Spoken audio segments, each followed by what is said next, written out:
क्या आपने कभी सोचा है कि 15 साल तक जिस नेता का पूरे राज्य पर एक तरफा राज रहा हो, वो अचानक अपना ही गढ़ कैसे हार सकती है? साल 2026 के वेस्ट बंगाल चुनाव की कहानी बिल्कुल ऐसी ही है। ये कहानी है ममता बनर्जी की उस ऐतिहासिक हार की और बीजेपी के उस मास्टर स्ट्रोक की जिसने भारतीय राजनीति का पूरा नक्शा पलट कर रख दिया।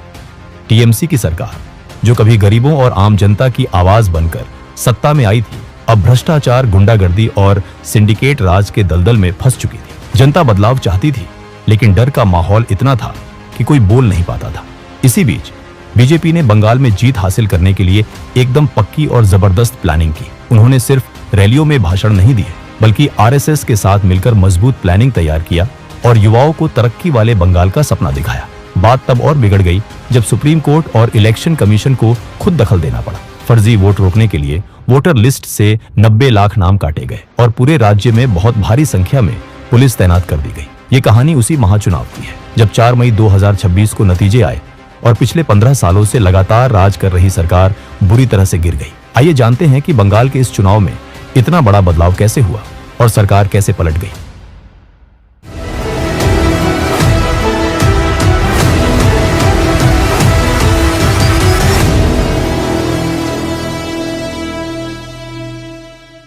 उन्नीस 1970 का दशक। कोलकाता की सड़कें और कॉलेज कैंपस किसी युद्ध के मैदान से कम नहीं थे। लेफ्टिस्ट थिंकिंग और स्टूडेंट पॉलिटिक्स का कॉकटेल हर युवा के दिमाग पर हावी था। इसी माहौल के बीच जोगमाया देवी कॉलेज में एक युवा लड़की ने कदम रखा। उस लड़की के पास ना तो कोई बड़ा राजनीतिक बैकग्राउंड था और ना ही किसी बड़े नेता का हाथ। उसके पास सिर्फ एक चीज थी, सिस्टम से लड़ने की एक जिद। उसने इंडियन नेशनल कांग्रेस के स्टूडेंट विंग, स्टूडेंट काउंसिल की कमान संभाली और देखते ही देखते कम्युनिस्ट बैक्ड स्टूडेंट ऑर्गेनाइजेशंस को घुटनों पर ला दिया। ये लड़की कम्युनिस्टों का गुरूर तोड़ देगी। इसमें वो आग है जो एक दिन पूरे बंगाल की राजनीति को जलाकर राख कर देगी। ये शब्द उस वक्त के कई राजनीतिक पंडितों के थे, लेकिन असली खेल तो 1984 में शुरू हुआ। देश इंदिरा गांधी की हत्या के सदमे से गुजर रहा था। इसी जज्बाती माहौल में कांग्रेस ने 29 साल की इस युवा लड़की को जादवपुर लोकसभा सीट से मैदान में उतार दिया। सामने थे सीपीएम के कद्दावर नेता सोमनाथ चटर्जी, जिनकी जड़ें बंगाल की राजनीति में एक बरगद के पेड़ जैसी गहरी थी। सोमनाथ दा को हराना उस वक्त ऐसा था मानो किसी पहाड़ को हाथों से खिसकाना। लेकिन जब नतीजे आए तो पूरा नेशनल मीडिया सन्न रह गया। उस युवा लड़की ने 3,31,618 वोट पाकर सोमनाथ चटर्जी को हरा दिया था।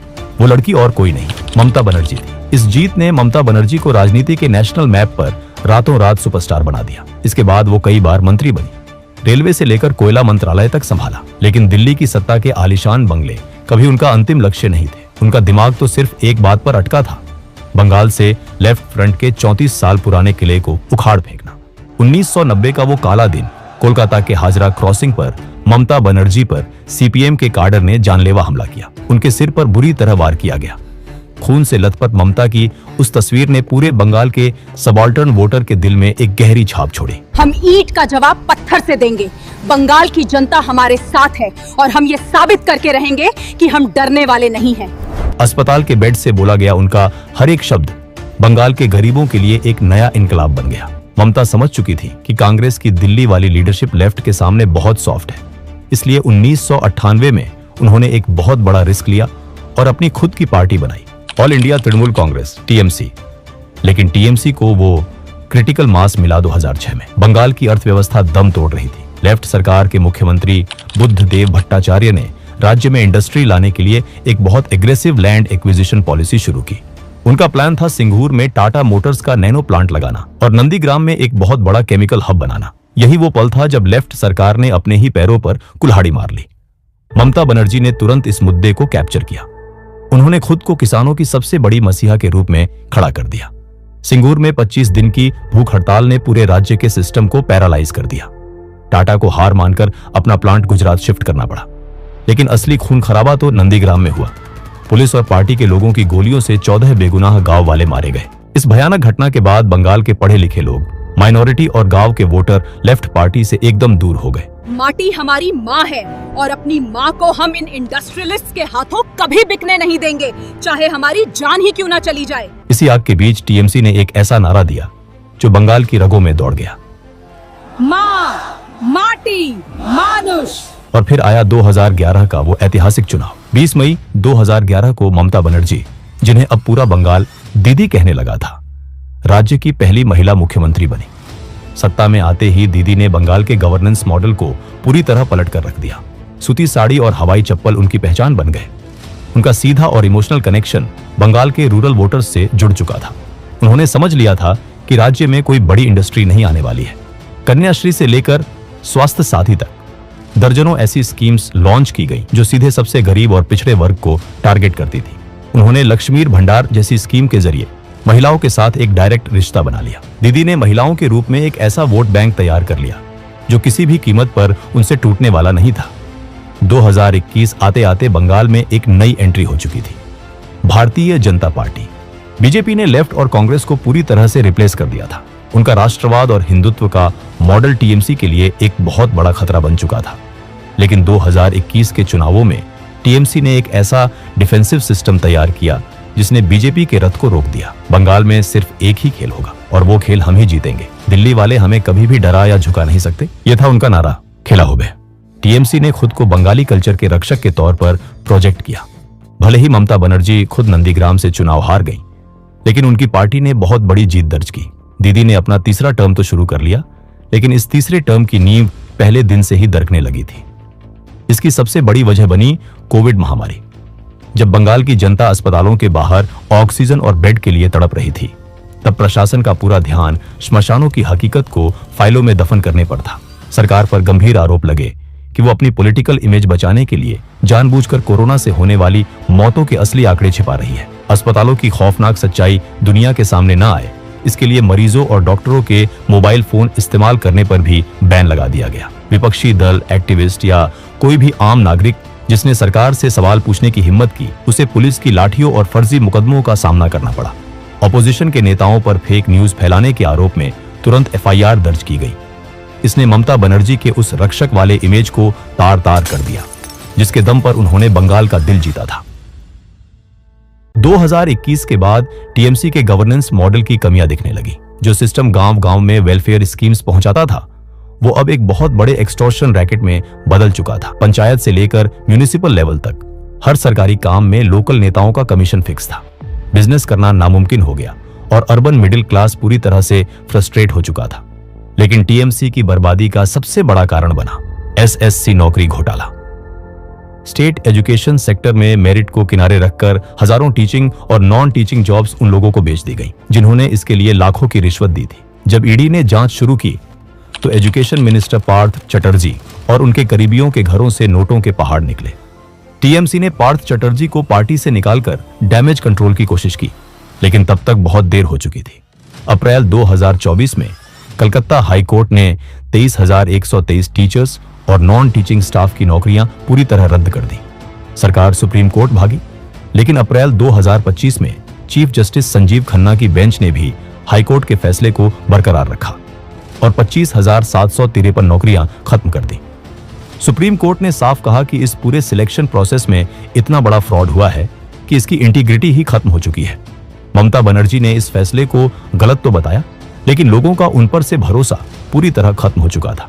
जब एक के बाद एक घोटाले सामने आने लगे और नेता गिरफ्तार होने लगे, तो टीएमसी ने बचाव के लिए अपना पुराना हथियार निकाला। उन्होंने पूरे देश में ये नैरेटिव सेट करना शुरू कर दिया कि ईडी और सीबीआई की ये रेड सेंट्रल गवर्नमेंट का राजनीतिक बदला है। उनका ये डिफेंस शायद जनता के बीच थोड़ा काम कर भी जाता, लेकिन तभी सरकार से एक बहुत बड़ी चूक हो गई। जब ईडी की टीम अपना काम करने पहुंची, तो बंगाल पुलिस ने कानून का साथ देने के बजाय जांच एजेंसियों का रास्ता रोक लिया और उनके काम में सीधी रुकावट डाली। जब यह मामला सुप्रीम कोर्ट पहुंचा, तो अदालत का गुस्सा 7वें आसमान पर था। कोर्ट ने ममता सरकार और स्टेट पुलिस को कड़ी फटकार लगाते हुए साफ कहा कि प्रशासन का ये अड़ियल रवैया डेमोक्रेसी को खतरे में डाल रहा है। अगर नौकरी घोटाले ने नौजवानों का भरोसा तोड़ा, तो आरजी कर की भयानक घटना ने टीएमसी के सबसे बड़े वोट बैंक यानी महिला वोटर्स को हमेशा के लिए खत्म कर दिया। संदेशखाली गांव के इलाके में टीएमसी के लोकल गुंडों पर महिलाओं के साथ लगातार अत्याचार करने और उनकी जमीनें छीनने के बहुत ही गंभीर आरोप लगे। हद तो तब हो गई जब पुलिस कई हफ्तों तक मुख्य अपराधी को पकड़ ही नहीं पाई। इस घटना से ये एकदम साफ हो गया कि दीदी के राज में महिलाओं को सुरक्षा मिलने की बात सिर्फ एक धोखा है। लेकिन पूरे बंगाल की रूह तब कांप गई जब कोलकाता के सरकारी आरजी कर मेडिकल कॉलेज में ड्यूटी पर मौजूद एक महिला ट्रेनी डॉक्टर का रेप और मर्डर हुआ। इस घटना ने पूरे देश को झकझोर कर रख दिया। शुरू में सरकार ने इस पूरे मामले को बहुत हल्के में लिया और अस्पताल के ताकतवर लोगों को बचाने की कोशिश की। इससे जनता का गुस्सा फूट पड़ा और सड़कों पर एक बहुत बड़ा आंदोलन खड़ा हो गया। इसी गुस्से को भुनाने के लिए बीजेपी ने एक बहुत ही इमोशनल मास्टर स्ट्रोक खेला। उन्होंने पानीहाटी सीट से आरजी कर की पीड़िता की मां को अपना उम्मीदवार बना दिया। जैसे जैसे 2026 के चुनाव नजदीक आए, election commission of India (ECI) ने एक ऐसा कदम उठाया जिसने पूरे बंगाल में पैनिक बटन दबा दिया। इस कदम का नाम था स्पेशल इंटेंसिव रिवीजन (SIR). संविधान के आर्टिकल 324 के तहत ECI ने वोटर लिस्ट सही करने के लिए घर घर जाकर चेकिंग शुरू कर दी। मकसद था मरे हुए, शिफ्ट हो चुके और गैर नागरिक वोटर्स को लिस्ट से हटाना। लेकिन इसका रिजल्ट बहुत ही शॉकिंग था। बंगाल से करीब 90 लाख वोटर्स के नाम काट दिए गए। राज्य के कुल वोटर्स की संख्या 7.66 करोड़ से घटकर 6.77 करोड़ रह गया। ये 12% की गिरावट थी। TMC ने इसे सर्जिकल स्ट्राइक बताया और आरोप लगाया कि ये एक सोची समझी साजिश है ताकि माइनॉरिटी वोटर्स को बाहर किया जा सके। वहीं बीजेपी ने इसे नेशनल सिक्योरिटी का मुद्दा बनाते हुए घुसपैठियों की सफाई बताया। ये माहौल बिल्कुल आसाम के NRC जैसा हो गया था। हालात इतने बिगड़ गए कि सुप्रीम कोर्ट को खुद दखल देना पड़ा। राज्य सरकार और ECI के बीच बिल्कुल भी भरोसा नहीं बचा था। इसे देखते हुए कोर्ट ने 150 जिला जजों और 7 रिटायर्ड हाईकोर्ट जजों को सीधा वोटर लिस्ट बनाने और चेक करने का काम सौंप दिया। वोटर लिस्ट से 90 लाख नाम कट जाने की वजह से TMC के वोट बैंक को बहुत भारी नुकसान पहुंचा। मुर्शिदाबाद और मालदा जैसे इलाकों में डिलीट हुए वोट्स की संख्या TMC की पुरानी जीत के मार्जिन से भी ज्यादा थी। और इसी वक्त TMC को दूसरा बड़ा झटका लगा आम जनता उन्नयन पार्टी AJUP के रूप में। TMC से निकाले गए नेता हुमायूं कबीर ने इस पार्टी को बनाया। हम किसी के गुलाम नहीं हैं। इस बार हम तय करेंगे कि बंगाल की कुर्सी पर कौन बैठेगा और हम अपना हक छीन कर लेंगे। कबीर की इस नई पार्टी ने मुर्शिदाबाद और मालदा में मुस्लिम वोटों का एक बहुत बड़ा हिस्सा काट लिया। जो 90 से 95% वोट 2021 में एक तरफा TMC को मिला था, वो अब बढ़ चुका था। रेजीनगर और नौदा जैसी सीटों पर AJUP ने जीत दर्ज की और इस वोट बंटवारे ने बीजेपी के लिए नॉर्थ दिनाजपुर और मालदा में जीत का रेड कारपेट बिछा दिया। वही दोस्तों, अगर आप भी मेरे जैसे 2D एनिमेशन वीडियो बनाना सीखना चाहते हो, वो भी AI की मदद से, तो मैंने आपके लिए एक कंप्लीट कोर्स बनाया है जिसमें मैंने स्टेप बाय स्टेप सिखाया है कैसे कोई वीडियो वायरल होता है, कैसे सही टॉपिक चुना जाता है, कैसे मेरे जैसे एंगेजिंग स्क्रिप्ट्स लिखी जाती हैं, कैसे AI की मदद से 2D एनिमेशन विजुअल्स बनाए जाते हैं, कैसे AI से वॉइस ओवर जनरेट करते हैं और कैसे एक क्लिक में वायरल थंबनेल्स तैयार किए जाते हैं। अभी इस कोर्स पर 50% का लिमिटेड ऑफर चल रहा है। ये ऑफर सिर्फ पहले 100 यूजर्स के लिए, तो देर मत कीजिए। डिस्क्रिप्शन में दिए गए लिंक पर क्लिक करें और आज ही ज्वाइन करें। 2026 के इस ऐतिहासिक चुनाव में बीजेपी सिर्फ TMC की गलतियों के सहारे नहीं बैठी थी। वो जानती थी कि बंगाल का किला फतेह करना है तो हवाई बातों से काम नहीं चलेगा। इसीलिए RSS की मदद से उन्होंने जमीनी स्तर पर एक बहुत ही सटीक और डीप प्लानिंग की। सबसे पहले उन्होंने पूरे राज्य के 44,000 पोलिंग बूथों का सर्वे किया और उन्हें 3 हिस्सों में बांट दिया। कहां पार्टी मजबूत है, कहां कमजोर है और कहां थोड़ी ज्यादा मेहनत से काम बन सकता है। लेकिन इस पूरी प्लानिंग का सबसे बड़ा मास्टर स्ट्रोक और गेम चेंजर था पन्ना प्रमुख सिस्टम। इसे एकदम आसान भाषा में समझें तो वोटर लिस्ट के हर एक पन्ने पर करीब 30 से 60 वोटर्स के नाम होते हैं। बीजेपी ने वोटर लिस्ट के हर एक पन्ने की जिम्मेदारी अपने एक भरोसेमंद वर्कर को सौंप दी। इस एक फैसले ने पूरा गेम पलट दिया। पहले TMC के लोकल क्लब और गुंडे गांव मोहल्लों में दादागिरी करते थे और लोगों को डरा धमकाकर वोट लेते थे। लेकिन पन्ना प्रमुख सिस्टम की वजह से हर 15 से 20 घरों के बीच बीजेपी का अपना एक आदमी खड़ा हो गया। वो लगातार उन परिवारों के टच में था और उनकी सुरक्षा का भरोसा दे रहा था। इससे जनता का डर खत्म हो गया और TMC का जमीनी नेटवर्क बुरी तरह से टूट गया।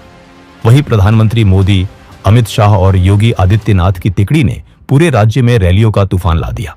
इसके साथ ही बीजेपी ने अपना मैनिफेस्टो भरोसार शोपोथ लॉन्च किया। TMC की लक्ष्मीर भंडार योजना को टक्कर देने के लिए बीजेपी ने महिलाओं को और ज्यादा पैसे देने का वादा किया।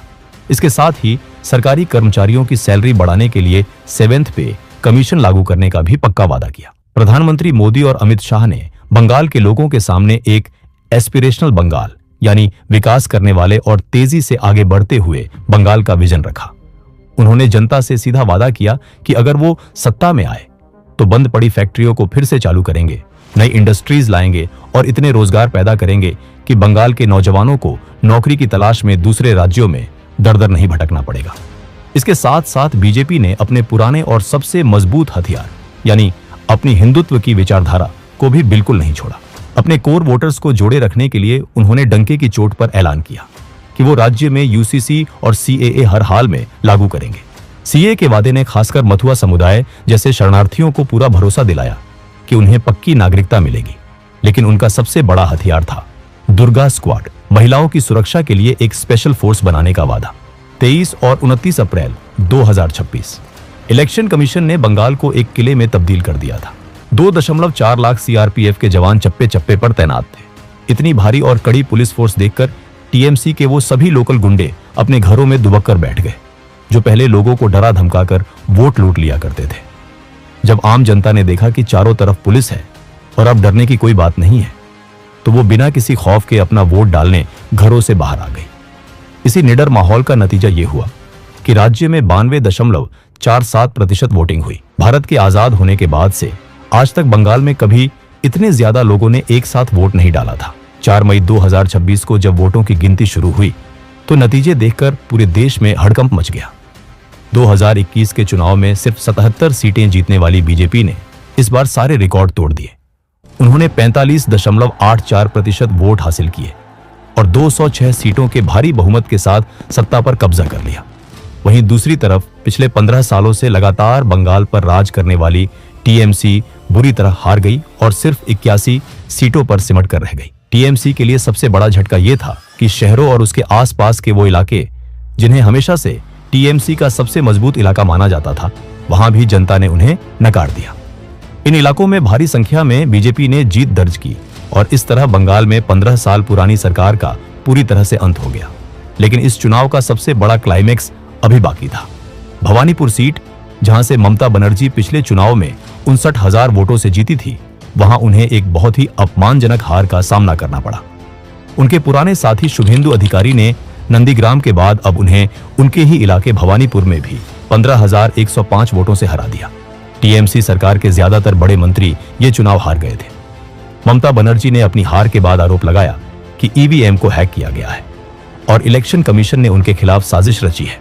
उन्होंने तुरंत मुख्यमंत्री पद से इस्तीफा देने से साफ इनकार कर दिया। लेकिन सच्चाई सबको साफ दिख रही थी कि वो बुरी तरह हार चुकी है। 2026 के इन चुनावों में केरल में कांग्रेस ने लेफ्ट पार्टियों का सुपड़ा साफ कर दिया था और तमिलनाडु में एक्टर विजय की पार्टी ने वहां की पुरानी राजनीति की जड़ें हिला दी थी। लेकिन इन सब के बावजूद बंगाल में बीजेपी की ये भारी जीत 2026 की सबसे बड़ी और ऐतिहासिक राजनीतिक कामयाबी थी। 2026 के इन चुनाव नतीजों में सिर्फ सरकार नहीं बदली थी, बल्कि ये उस सरकार का अंत था जो आम और गरीब लोगों की आवाज बनकर आई थी। बाद में गुंडागर्दी और भ्रष्टाचार के दलदल में फंस गई। जिन युवाओं और महिलाओं के भरोसे टीएमसी गद्दी पर बैठी थी, उन्हीं लोगों ने उसे सत्ता से बाहर कर दिया।